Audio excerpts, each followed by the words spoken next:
Good morning, Unity. It's great to see all your smiling faces. Let's stand to our feet.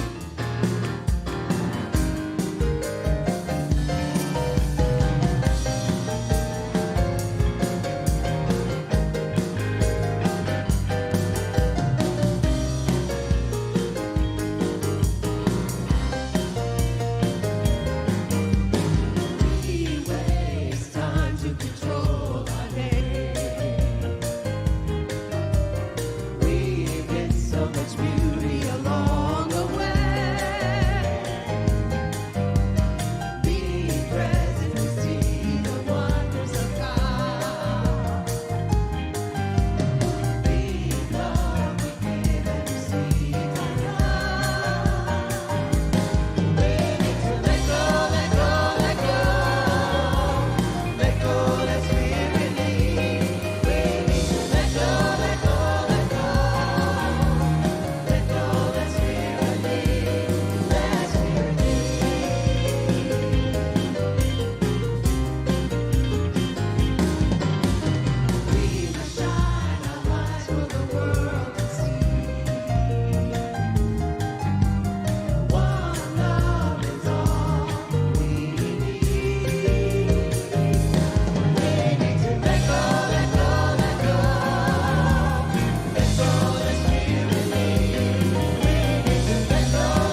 Good morning. I know y'all missed me, right? Oh, I like that. Thanks for agreeing, even though you may not. My name is Reverend Angie. I'm here to welcome you to First Unity and to our celebration service. I'm welcoming you on behalf of our spiritual leader, Reverend Jon Scott, and First Lady Reverend Kerri Bell Scott. Give them a hand. If you haven't done so already, please silence your cell phone. And I would like to take this time to acknowledge our first-time visitors. Come on, help me acknowledge them. You don't have to stand or raise your hand, but we do ask that you visit our Welcome Center in the lobby. They have a wonderful gift for you, and we ask you to fill out our Get Acquainted card. Now I would like to take this time to welcome our online visitors. Come on, let's do that.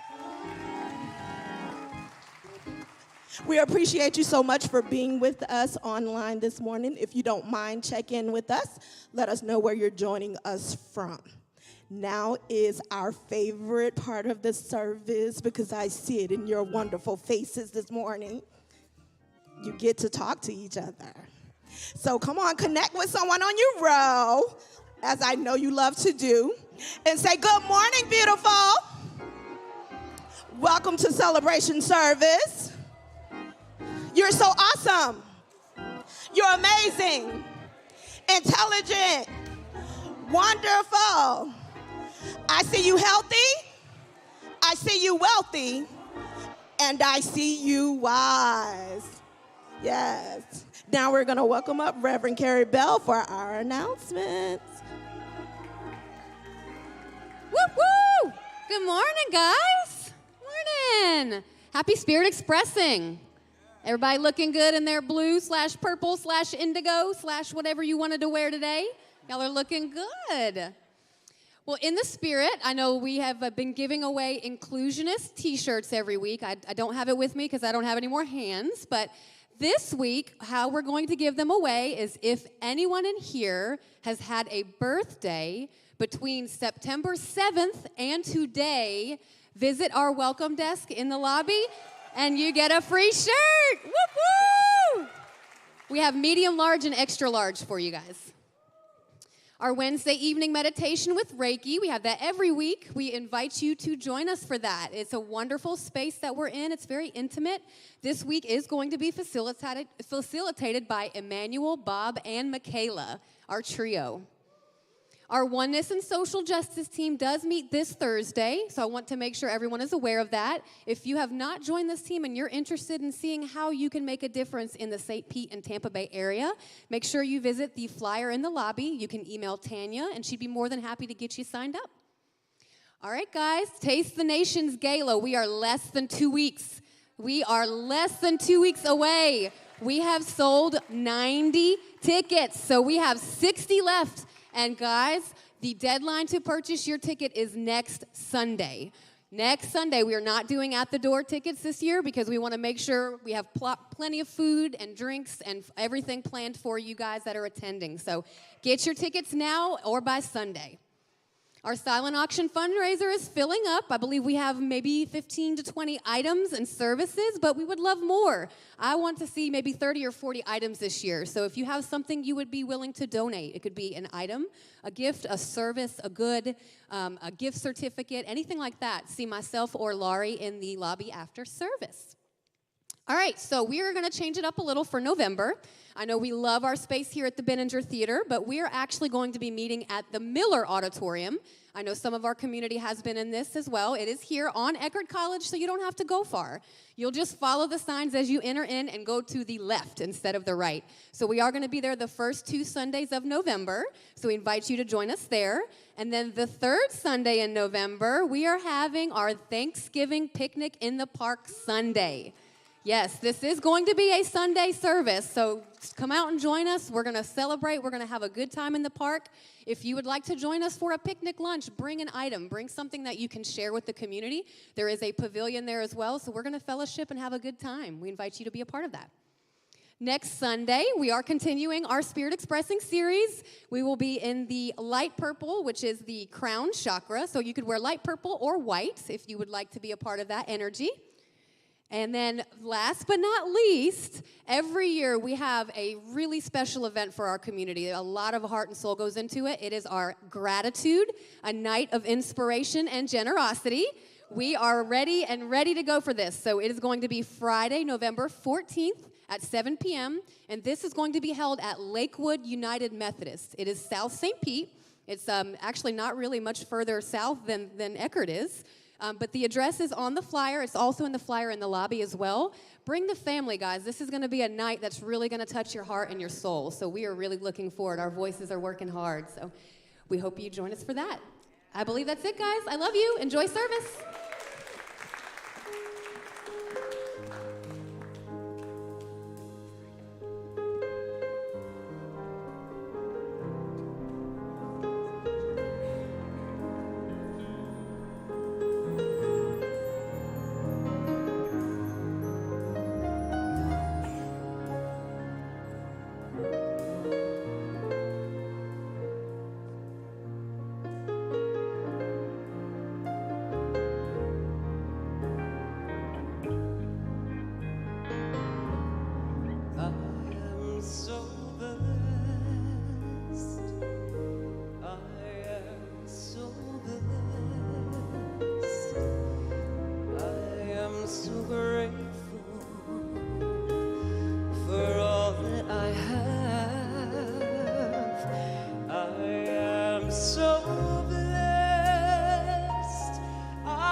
We are so blessed.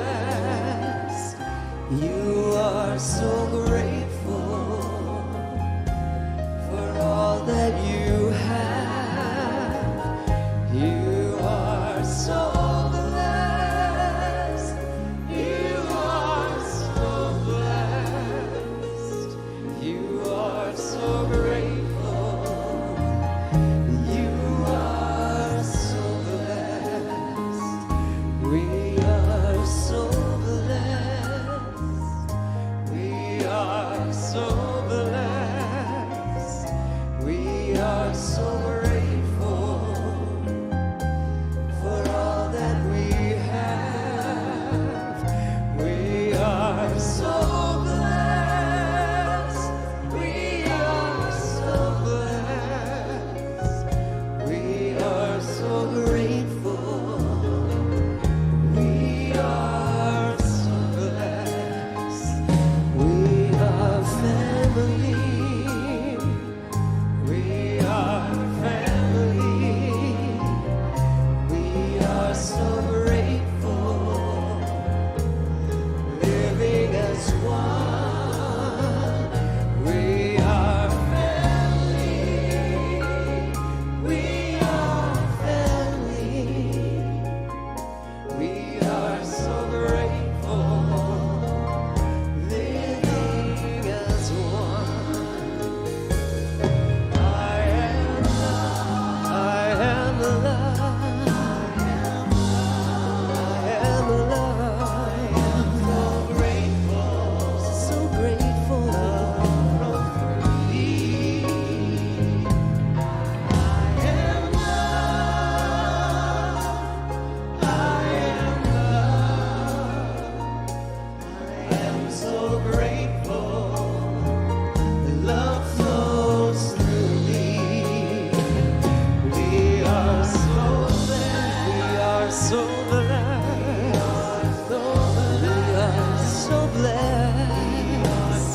so blessed. We are so blessed. So blessed, so blessed. We are so grateful for all that we have. We are so blessed. We are so blessed. We are so grateful. We are so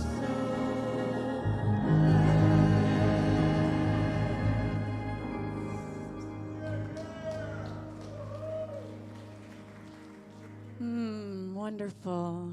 That's exactly how I feel. So blessed and so grateful. Good morning, family. It's an honor for me to spend this time in meditation with you, to guide you. Those of you I have not met, my name is Dr. Mari, and I love to lead breathwork and guided meditation, so it's a treat for me. And anyway, thank you. Let's go ahead and get settled in, right? It's just this time to spend a little time going inward is so necessary right now. I feel like to spend a little time of reflection, feeling those blessings, knowing our gratitude within. So as you get settled, I will invite you to think about your breathing, to have that conscious, intentional breath, just focusing on your breath. The inhale and the exhale. Just noticing where you feel that in your body. Just focusing on the inhale and the exhale, allowing yourself to settle in, to feel the chair beneath you, to feel supported, to feel the backrest against your shoulders and your back. And now I invite you to take that breath a little bit lower, perhaps just at the diaphragm or a little bit lower than that, maybe in the abdominal area. And with those inhales, just a little deeper, nice and slow, gentle exhale, just getting present with your body, going within, connecting the breath and the body. So allowing yourself to be here right now.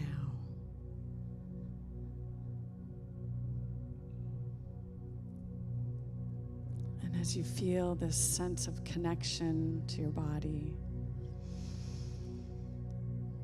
letting the breath slow and deepen. Just feeling connected to the earth, perhaps, to feel grounded, supported, stable.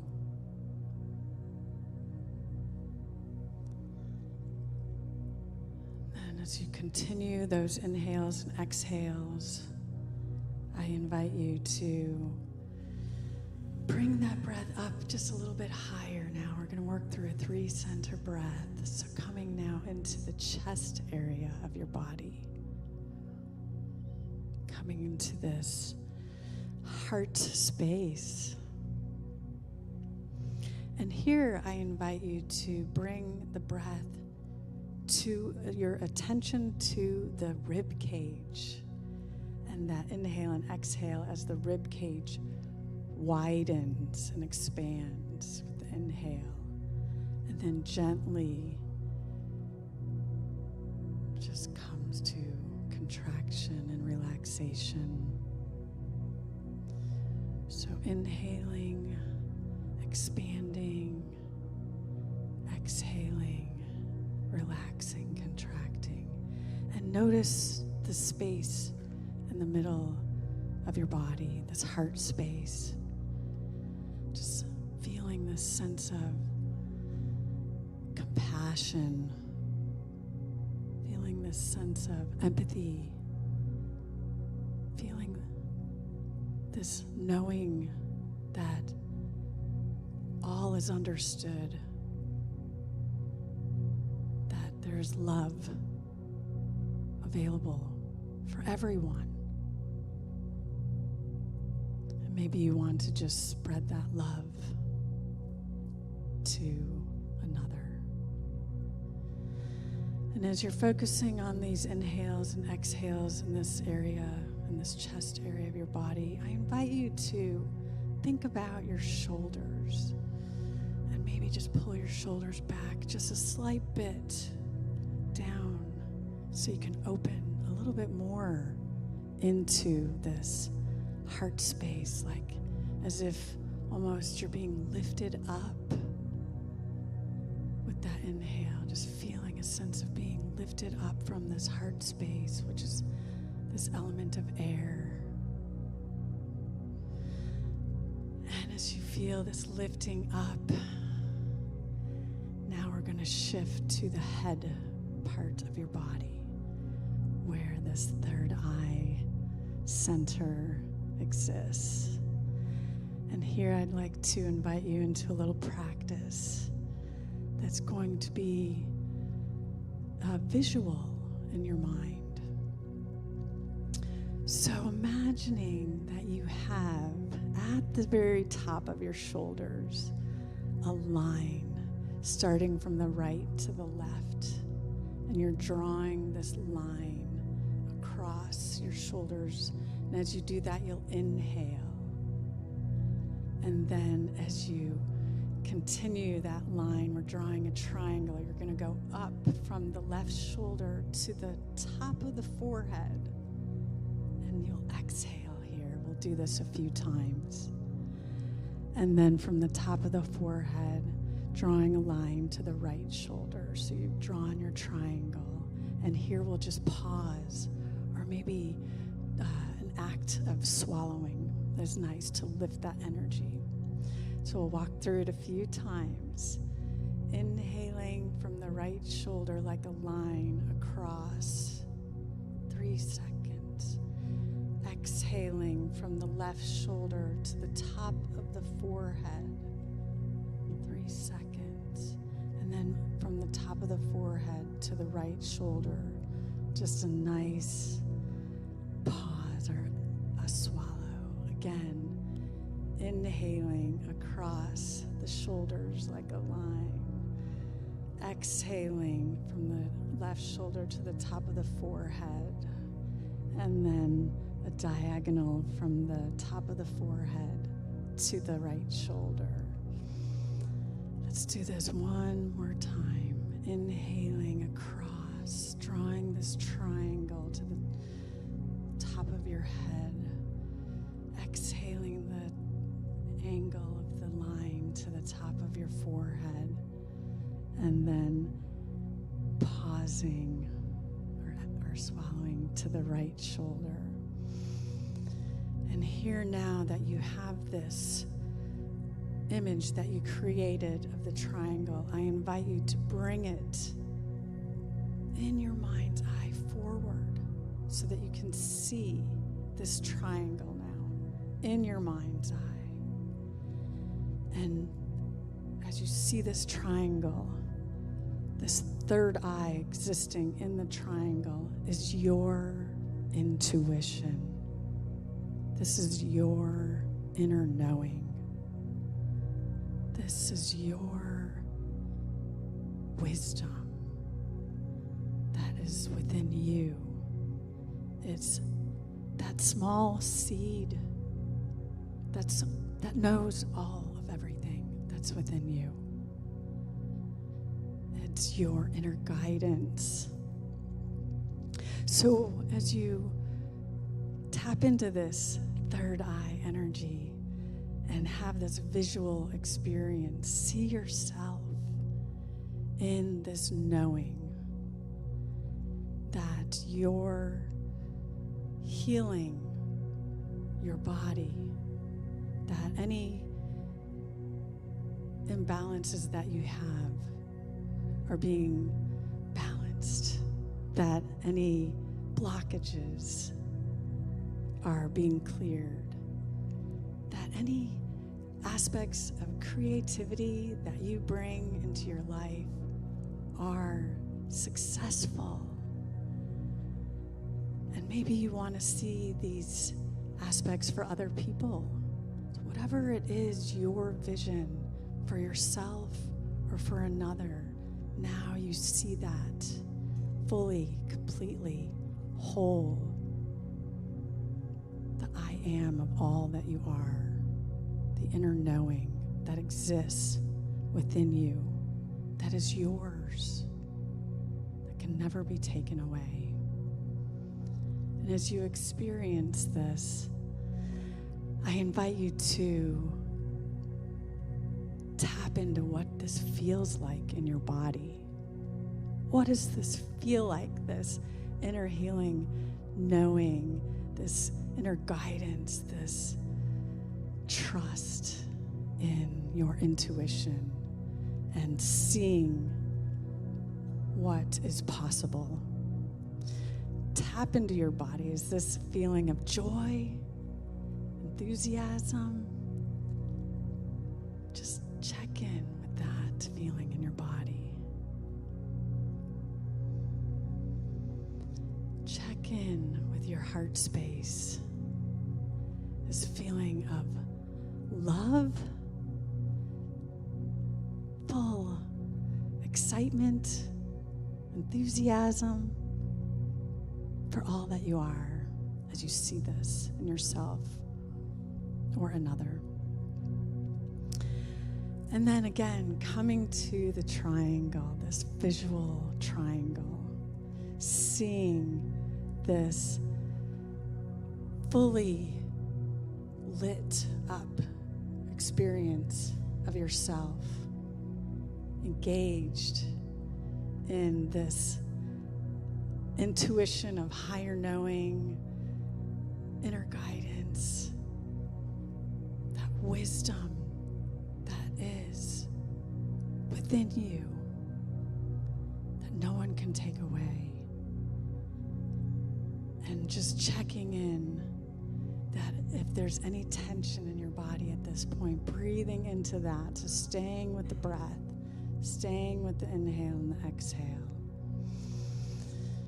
If you feel any tension now, let it go with that breath, with that understanding. I know it's okay, I've got you, and trusting in that. And then now coming to the very center space of your forehead, just tapping into that. And maybe you want to take your hand and just feel this area of your forehead, this place of the pineal gland, this knowing that is in you, that is all of you.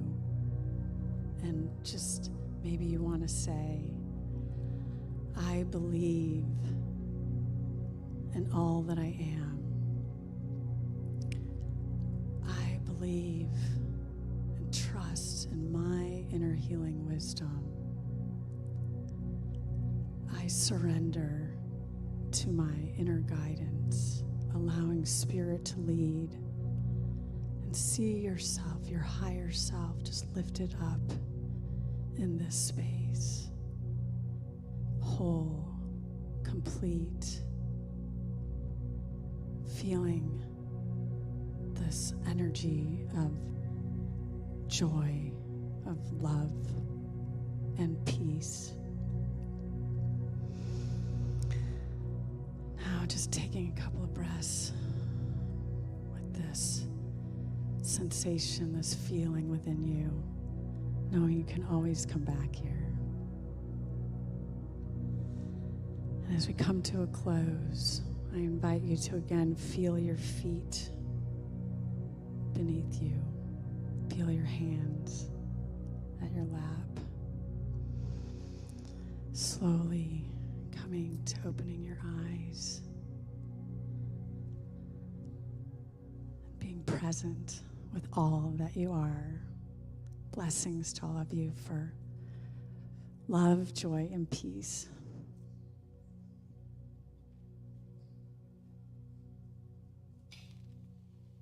Thank you. How about another deep breath in through the nose? And let it go with a sigh. Good morning, family. I'm going to get you to do something here because today is Third Eye, and it's about higher perception. And this whole series is about alignment and being activated, aligned and activated. I'm going to ask you to activate your creative power and your ability to attract, and look to see if there is a seat that's empty next to you, and talk to that seat as if somebody's sitting in it. Just real quick, just look at it and say, oh my gosh, it's great to see you today. Your outfit looks fantastic. How did you know today was blue? I mean, it's blue. Look at that. And seriously, begin to visualize people from the north, the south, the east, and the west who are wondering in life where they feel like they belong. See them seated here with us in this space. Dr. Michael Beckwith, many years ago, when they located a space for them to have service in, the space was really more than double the size they, quote unquote, needed at the time. And Dr. Beckwith started going in and sitting in every single seat and tuning into a frequency of who might be seated there this next week, who might be seated there in 6 months from now, and started blessing them in that space. And, we talked last week about the throat chakra and voice and how voice is vibrational frequency, and that it's not just words, it's vibration.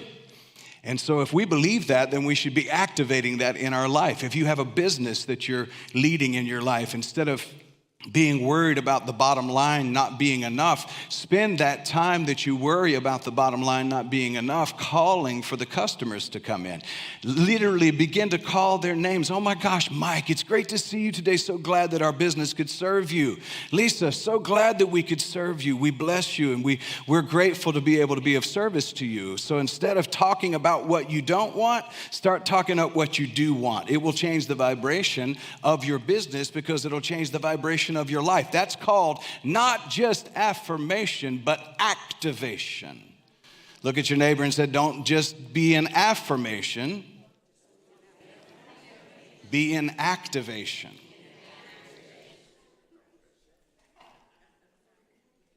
Or keep complaining about what's not working, because if that's working for you, go for it.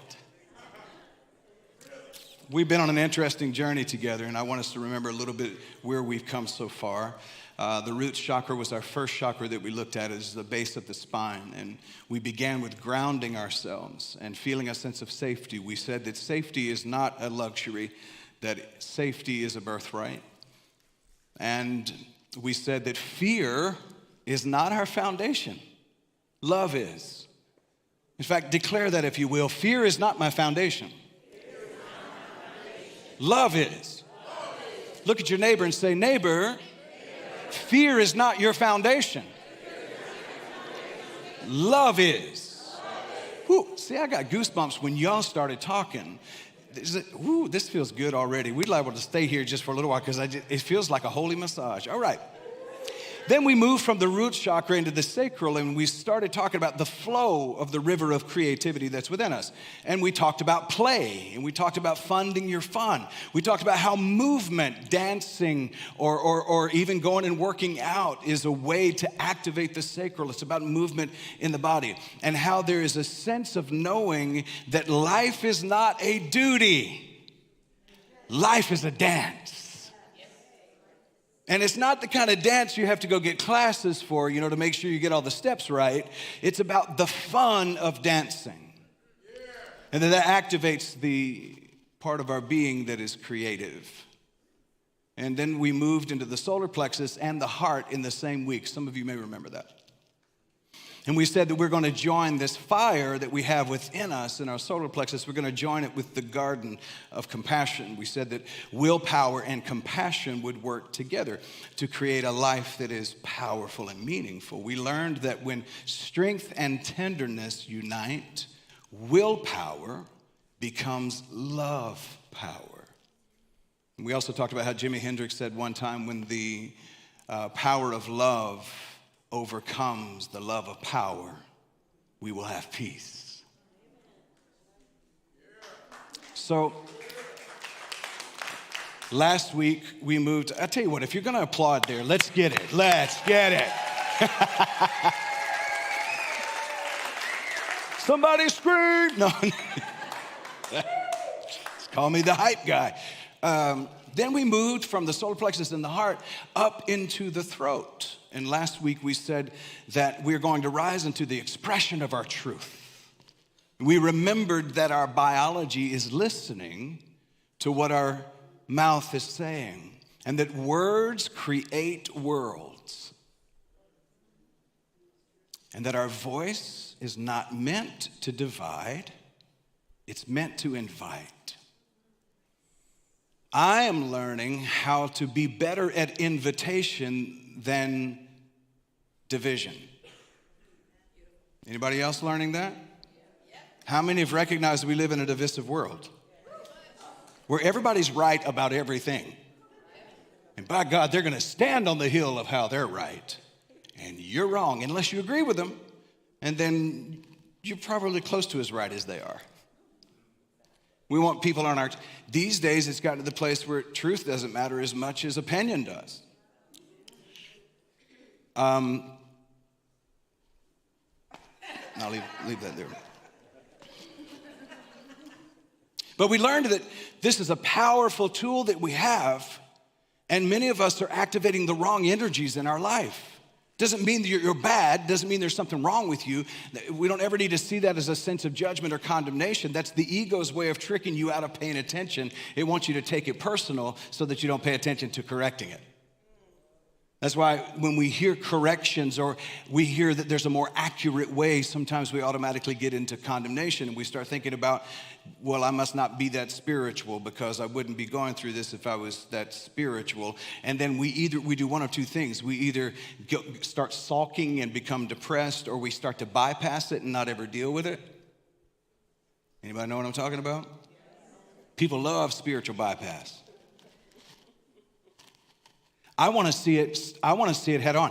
I don't know about you, but I want to rise into my highest vibrational frequency. And so I ain't got time to bypass stuff. I don't have time to be in denial. If I've got to grow in front of all y'all and be a messy message, I'm down with it.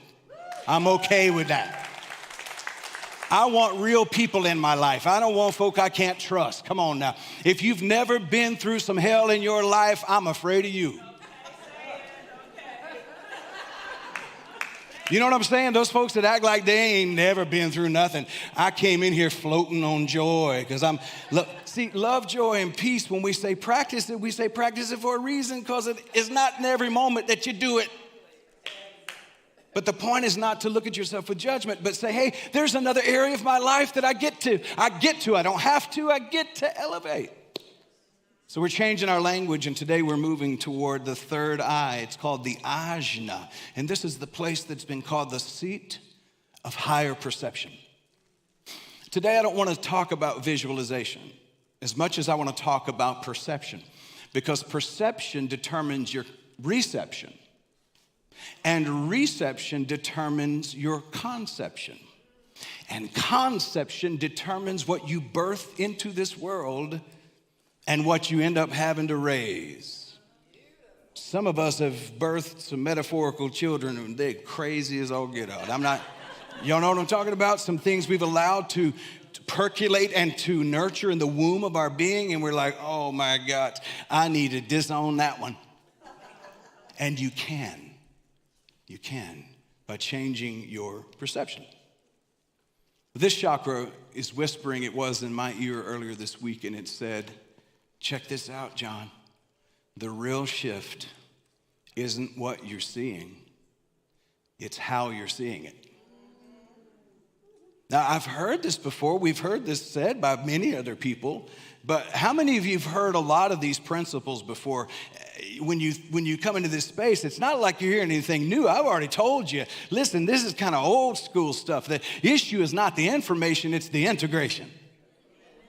See, I'm not inviting a community to amen these principles. I'm inviting a community to I'm in these principles. There's a difference. You can say so be it, but until you say so it is for you, it doesn't activate in your life. I'm talking about activation, not just affirmation. See, we can talk rich all we want to, but if we feel poor, you're going to attract poor into your life. You will attract lack into your life. You can talk abundance, but if you don't believe it in your being, your cells are not singing the same song. And so something is off key, and that's otherwise known as lack of harmony.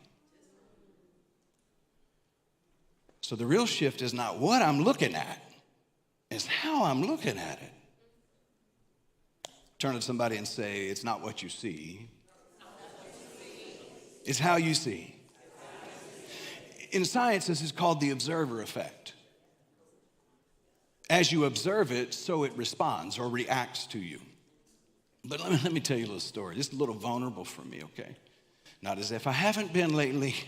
Very, very vulnerable and open, but this is a little vulnerable for me. When we first moved to Florida, in Georgia, we have critters. We have wildlife in Georgia. But I had never in my life seen this many big lizards. Reptiles love Florida. All right, so I had already been down at certain places. You know, we went over to Indian Rocks Beach, and there was a walkover space there, and you walk over, and like if lizards were congregants, we'd be a mega church. And so you'd walk over, and I've never in my life seen such big lizards. Back in Georgia, it wasn't the case. I mean, these were like dragons. Which leads me to a story. I know y'all never had this experience, but one night I stumbled into the bathroom. It was about 2 o'clock in the morning. And we had decided that instead of turning on the light when you go in there in the middle of the night, so you don't wake up with all the bright light, you put a night light in. Anybody? Something that's a faint glow. Just so you don't miss, men. Because I'm married. Got it? So I stumble in, Steve. That sounds like I was drunk. I was not drunk. No, I stumble in because I'm awake in the middle of the night. I stumble in there, and all of a sudden, there's a faint glow of this nightlight. On the wall is the biggest lizard you've ever seen in your life. Tail, claws, teeth, snarling at me. This is a dragon. I posture myself in my underwear to fight a dragon, Chris James. You hear me? I'm ready to go. I'm calling on the power of Thor, Oprah, Tom Cruise, whoever. And I look a little closer, and it's just a towel hanging crooked on the rack, catching the shadow from the nightlight. Y'all heard? So what am I saying this for? Well, this story came back to me when I'm thinking about perception, because I was about to fight a dragon that was not there. See, this is why I'm saying that we can have clarity of these physical eyes, but if we don't have clarity of insight, our eyesight matters far less. See, I want insight more than eyesight. Somebody say, I want insight more than eyesight. And this is what I got to thinking about. Look, if my perception is off, towels become dragons, shadows become threats, and I spend my life fighting battles that were never real. And that's a lot of energy to spend. So perception's not reality, it's projection. And I am projecting onto my daily life and the people I come in contact with. I am projecting onto everything based on what I believe. Mark Twain actually said this. Some of you know this inside joke that, like, if they can't figure out who the wise quote came from, they always put Mark Twain on it. But Twain actually said this. He said, I'm an old man, and I've known many great troubles, but most of them never happened. I'm going to quote that back again for you. I'm an old man, and I've known many great troubles, but most of them never happened. And what he's saying is, I've experienced things that I know were created in my mind, but weren't happening in reality. In science, because while we're in this spirit expressing experience, we're looking at Bruce Lipton's book, The Biology of Belief. Bruce Lipton puts it this way. He says, beliefs act like filters on a camera. They change how we see the world, and therefore we react to it. One more time, beliefs act like filters on a camera. They change how we see the world, and therefore we react to it. He said essentially that the eyes were cameras, but I'd like to say that the eyes are really projectors. Because how I'm seeing is influenced before I actually see it. See, the brain, according to neuroscience, receives millions of bits of information per second. But I want you to check this out. According to neuroscience, we can only process 50 of them. Can I say that again?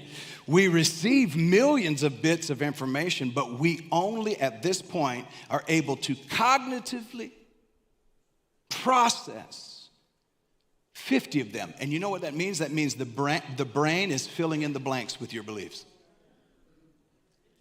And when you got millions going on and only 50 processed, that's a lot of blanks to fill in.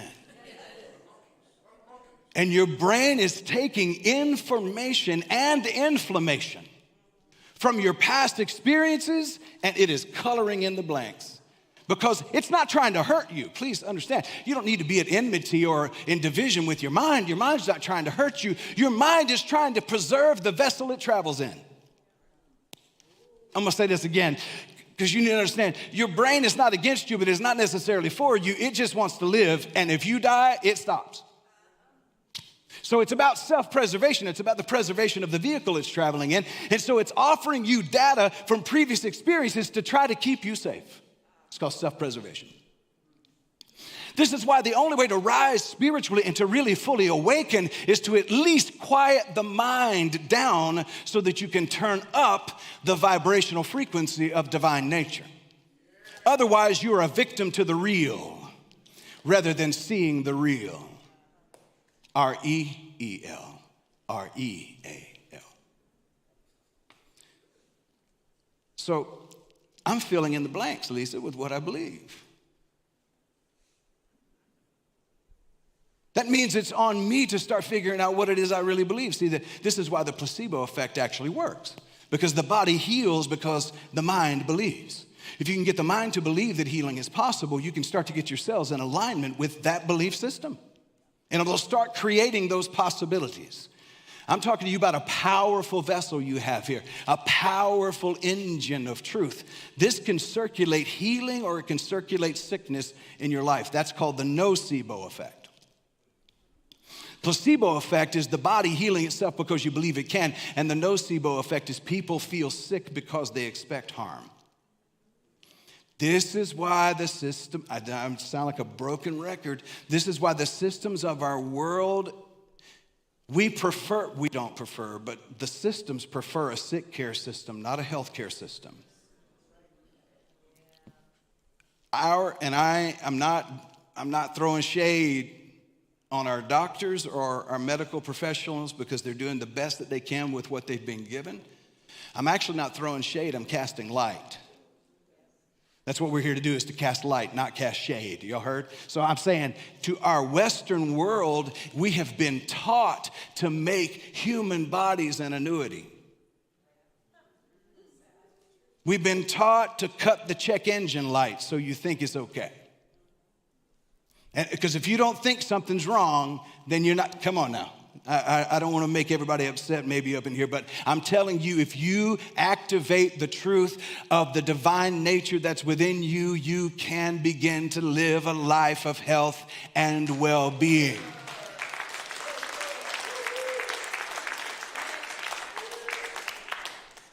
Diagnosis is different from prognosis.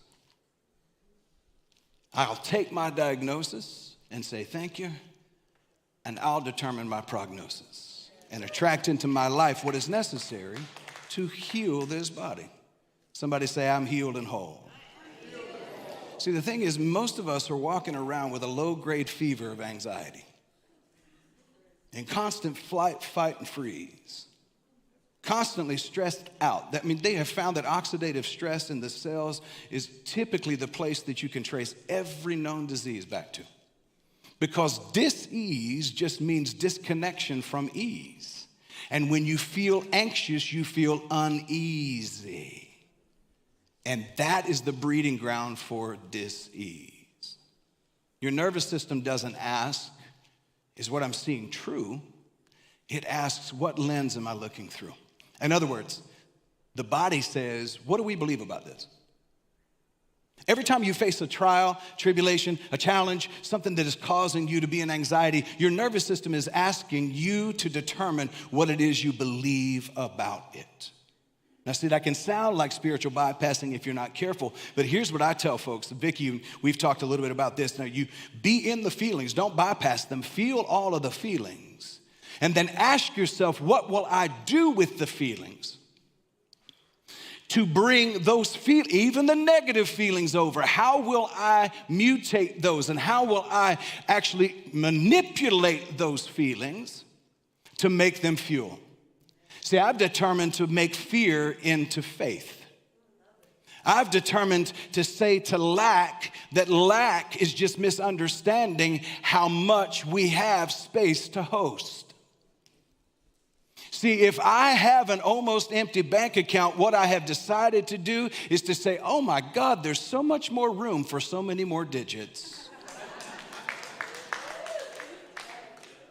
You say that's semantics. I say it's systems. And when I did it, I pulled myself out of poverty. And you're looking at somebody who's been through bankruptcy, who has lost everything financially. And I'm telling you today, I am a man who is happy and rich and wealthy and continuing to expand it because I changed my beliefs.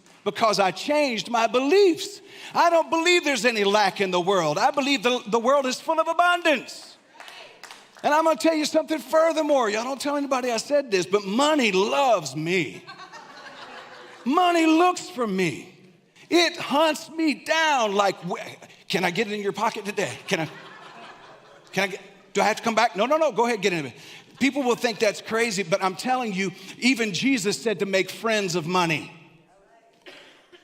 It's not your enemy. It's a tool that's meant to be used. This is one of the reasons, listen, as I say, sit here in these seats, listen, I understand that our transition has been a little destabilizing for many of us, but it's teaching us something as a community to appreciate the space we have and make it feel like home. And before you know it, you will have created your new home. It's right around the bend, by the way. It's just around the corner. Because we're not here for location in the world. We're here for location in the divine. That's the location I'm concerned about. And that's perception. Now, you can live in deception, or you can live in perception. I choose to perceive. So Jesus said this. Put a little Jesus on it. I told you all about my lady in South Georgia. Let me say it like her. They put a little Jesus on it. I haven't done that one in a while. It hurt my throat to say it that way. Just exercise that muscle. Jesus said, your eye is the lamp. Notice he didn't say eyes. This is where some people missed it. Jesus said, your eye is the lamp of your being. And if your perception is clear, your whole being will be filled with light. Another translation, New American Standard Translation, I believe it was Jesus said, if the eye be single, the whole being will be filled with light. And what he was really saying there is that if there's a focus of your perception, single focus, if the eye is focused in perception, the whole being gets illuminated. Rumi said it this way, close both eyes to see with the other eye. Close both eyes to see with the other eye. I do this on the daily. See, when you practice it, it may not get perfect, but it does get permanent in your being. Because if you change your practice, you'll change your habit. And when you change your habit, you will change your habitat based on what you practiced. You will build a life that is a habitation for truth. And when you do that, then you will find yourself closing these eyes. See, some of us need to turn the news off because it's turning your frequency down. Turn the news off with these eyes. That includes people who want to find you to talk about how bad things are. Now, you will find that as you begin to shift your vibrational frequency, less people are going to come up to you and talk that stuff because you will start to build a vibrational repellent for folks who want to talk about what is bad in the world. You will start to create a community of people that come together, bringing together the same signal, because I'm not looking for signs. I've decided to be the signal. I don't need a sign for my faith to be sight. I've decided to become the signal that draws it in and makes it sight. Perception is the ultimate reality, whether it's the ultimate truth or not. Rumi said, close these eyes every once in a while. Close these eyes. Look at your neighbor. Say, every once in a while, close your eyes. And open up this eye. The Upanishads say that as your vision is, so will your world be. As your vision is, so will your world be. Does that sound familiar? Dr. Wayne Dyer said it this way. When you change the way you look at things, the things you look at, see, I knew somebody had probably heard that from the father of motivation. When you change the things you look at, now notice that he didn't say when you change what you're looking at. He didn't say change your scenery on the outside. He said change how you're looking at the scenery. It's not about me moving somewhere, because wherever you go, there you are. Until your I amness, how you're living your I amness becomes aligned with what it is you want, that person that's living what they don't want is going to keep going around with you, traveling with you. This is why it's the renewing of the mind that puts us into the perfect will of the divine. Somebody say, I came here by divine design to live in love, joy, and peace, abundance, prosperity, happiness, well-being, all good things. Love me. And they're running me down in a good way. So even the Psalms said, and this was bipolar David in the Bible, seriously. Look, I'm not making fun of it. I'm telling you, if you find somebody who's a creative, you're going to find somebody who's more than likely would be diagnosed, whether they've been diagnosed by anybody. Somebody who is a creative is probably ADD and a mild manic. That's me. I'm fine with that. Look, can I tell you, I'm okay with that. When they told me that was what was going on in my brain, and then they told me what I couldn't do, I showed them what I could do. You understand? Because I'm not my diagnosis. I'm the progress or the prognosis of what they told. I decided to progress it all toward the highest good. Just say it. You can do the same thing. It's up to you. So what I'm saying with quoting Jesus and Rumi and the Upanishads and even Wayne Dyer is I'm saying that even all of the great traditions agree that awakening is not about new scenery. It's about new sight. It's not about getting somewhere else. It's about creating the picture you want to project. In quantum terms, it's called the observer effect. I'm close to done. Somebody say, thank you, Jesus. I was in a coaching session with an individual who had been betrayed terribly by a close friend. And if you've ever been betrayed before, you don't have to lift your hand. I mean, all of us have probably experienced some level of betrayal. But after that betrayal, every smile looked suspicious. Every act of kindness looked like manipulation. Couldn't receive compliments anymore without thinking there's something not right. Everybody was out to get them. They weren't seeing new people. They were seeing old betrayal replayed on every face. It wasn't about changing the scenery. It was about how they were seeing people who came into their life. They were looking through broken lenses. Let me tell you something. If your lenses are cracked, the whole world looks broken. If you had on these lenses and they were cracked, the whole world would look broken, and you would swear, no, they're broken. No, it may be just the lenses that you're looking through.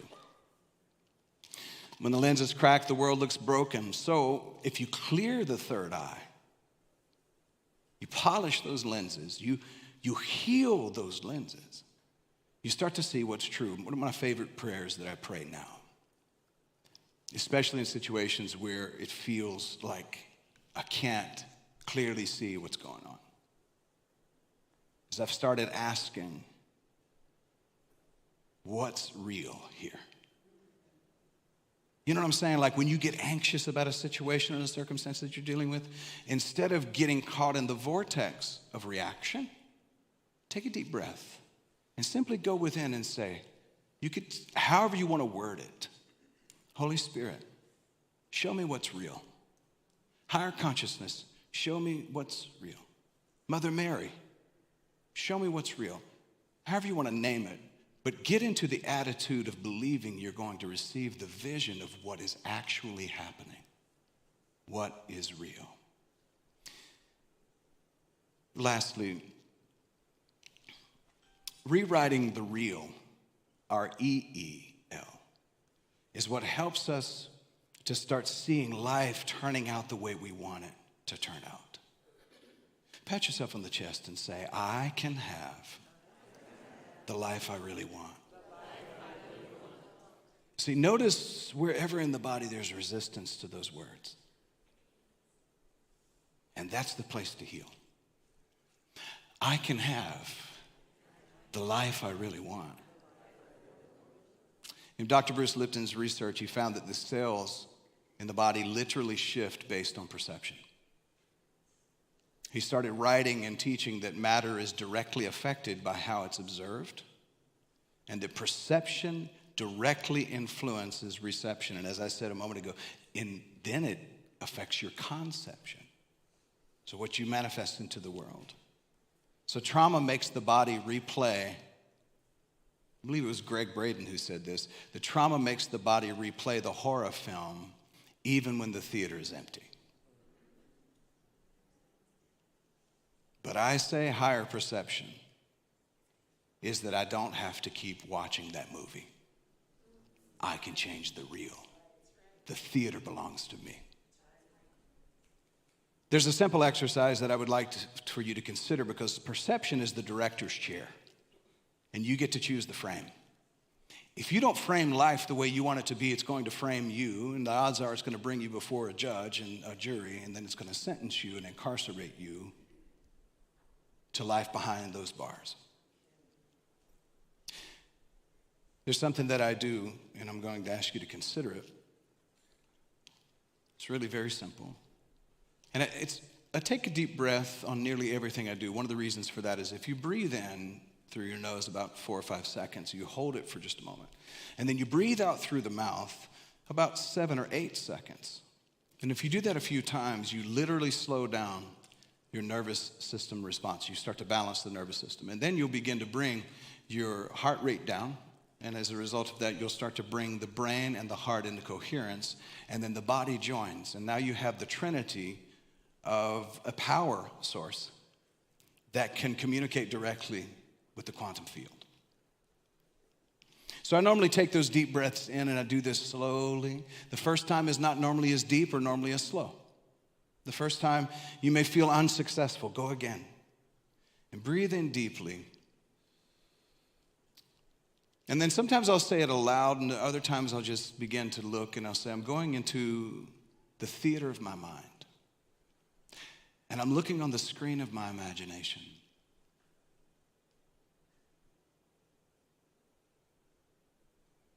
And I'm seeing something in me where fear still seems to be in charge. I'm calling on the mind to bring that image onto the screen. And as I bring the image onto the screen, I realize that because I've been able to do that, I'm the one in charge. The mind is not. It's following my commands. And I see that fear on the screen of my imagination in the theater of my mind. And I look down on the arm of the seat. And right there on the arm of the seat is a remote control.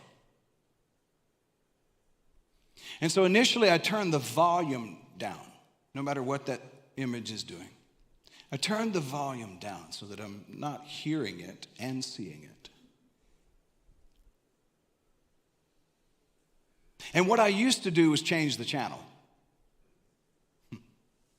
That was a little bit of bypassing on my part. I'll change the channel. What I do now is I begin to watch this fear image transition from anger, from fright, from horror. And I watch it melt on the screen. And I watch it begin to turn into a spiral of energy. And then I begin to decide what I want to transmute it into. And instead of it now being a scene of horror or pain or trauma, I'm looking on the screen of my imagination in the theater of my mind, and I have mutated this scene into fuel. So sometimes you can see it as a color light. Maybe it's golden light. If it's happening in different parts of the body, we've been going through these colors. So maybe because it's third eye, maybe it's something about my vision and perception. Maybe that's where the fear is. Maybe it's an indigo light. But whatever the color of the light is matters little. I've turned this into a different energy. And now I bring onto the other side of the screen what it is I want. I want a life of peace. And if the fear was around relationships, I want a relationship that's fulfilling. I want friendships that are loyal and friendly and compassionate.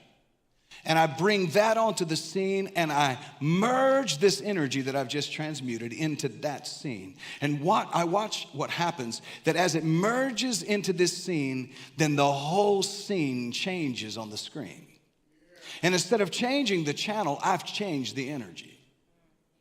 And I've healed the trauma. Friends, if you have time to hurt from your past, you have time to heal.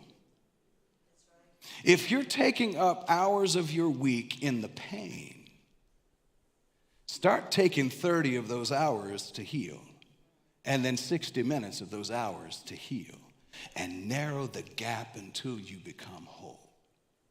Don't let the mind trick you and say, you don't have time to do that. Why? You have time to suffer. Well, no, it's happening anyway. That's what I mean. It's already happening. Use the time that the suffering has taken up to be intentional about your healing. It happens through your perception. So in closing, loved ones, the third, thank you, Joe. You got to keep this tradition going. Come on now. Loved ones, the third eye is not about predicting the future. It's about choosing how you live now. The miracle is not changing the world outside of you. The miracle is changing how you see it. So this week, I'm asking you to consider the exercise I just shared with you, but at least go into some level of exercise where you're polishing the lens of your third eye, and you re-see the story, and you rewrite it, and you trust that inner compass. And when you do, towels are going to stop looking like dragons. The shadows are going to stop looking like threats in your life. And love is going to reveal itself everywhere in your life.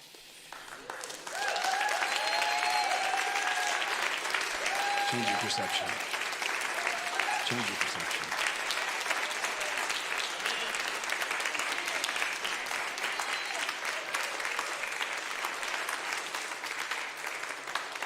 Take this energy for a moment and pass it around this room. Maybe reach next to someone and grab their hand so that you can feel that circuitry. And in this very moment, those seats that may be empty in between you, act as if you're holding the hand of someone next to you. And begin to speak love and life into them. Begin to speak healing into them. We call forth this vibration in a collective energy. And as we do that now, we're sending this energy out of this building and onto this campus to every student that's here, to every faculty member that is here. We send then that love out into the greater St. Pete area, down to the beaches, and across over to the interstates on the south and on the north and on the east and the west. And then we send this energy out into Tampa Bay because we know that we can. And now we collectively bring this energy together with everyone else who is also practicing some level of love, joy, and peace. We combine that with them and we beam that energetic frequency out into this entire country. Yes, right in the midst of all of the chaos, we see the chaos becoming catalyst, and then we send it out into our world.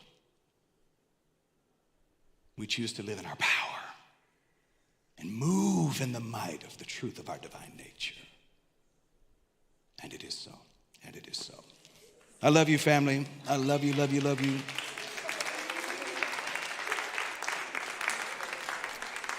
I want to say thank you for continuing to be a community that is not only surviving and sustaining, but thriving and preparing to explode in the best ways. Really, we're on the edge of our greatest growth that we've ever seen. We have been in transformation, and boy, what's coming out on the other side, my God, with a T on the end of it, my God. And as you continue to give, I want you to give out of a cheerful heart. I want you to give as if you're fully aware that you're investing. You're not losing anything. You're investing in this energy. You're investing in this frequency, and you are investing in this vision, making it possible for people who are going to come years on down the line to be able to locate this place. So I'm not just supporting the light that is currently, I am also seeding that light into the future. This is an investment. Also, bonus, not only are you supporting your spiritual community where you get your spiritual food, you're also enacting the law of circulation in your life. Which means that when you give into a frequency like this, your bank account is going to be affected by that energy because you're connecting the two. It's closing the circuit and causing that vibration to go into your bank account. As we start to give today, I'm going to ask you to do something that to some of you may seem crazy. But I'm going to ask you as you give today to say, money loves me. Great money is always finding me. My bank account is full and overflowing. Y'all got a little weak on that one now. Let me say, my bank account is full and overflowing. Let me tell you something. If you've got faith in the lottery, you should put your faith in the divine. There's a lot more history there in the divine. Say, my bank account is overflowing. And I get to live the life I want to live. And so it is. So I'm going to ask the ushers, if they will, to begin to receive the offering. If you want to utilize digital opportunities, you can utilize the QR code that is up here on these poster boards. Those who are joining us online, I'm telling you, listen, give into this energy. Go ahead and invest in this energy for your own life, knowing that this very same truth is touching you. There is no distance in consciousness. There's no distance in frequency. And in your bedroom, in your living room, on your back porch, wherever you're watching, on the treadmill, don't fall off of it. On the treadmill, whatever you're doing right now, this energy is reaching out to you. And I want to say thank you for being a sustaining partner with this community and choosing to plant the seeds of your financial giving into this garden. Thank you, thank you, thank you. So as the band is coming, we're going to get prepared. Reverend Radiance is going to come up here in a few moments and put a zap on this offering.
get to do this.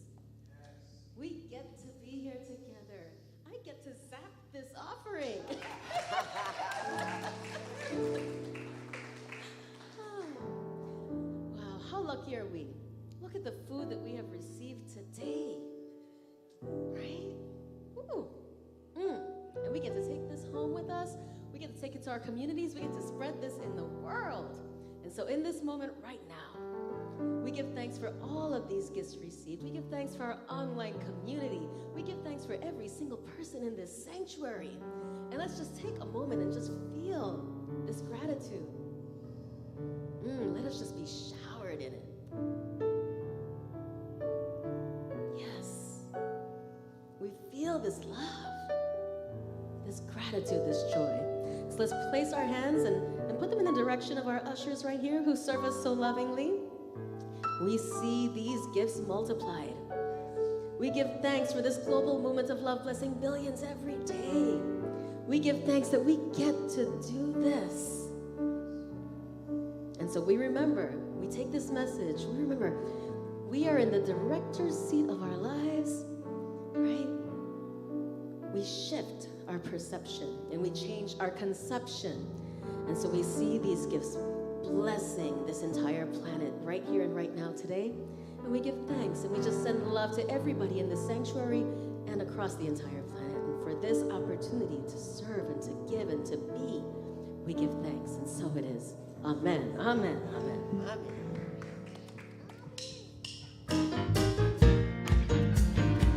All right, everybody, we are about to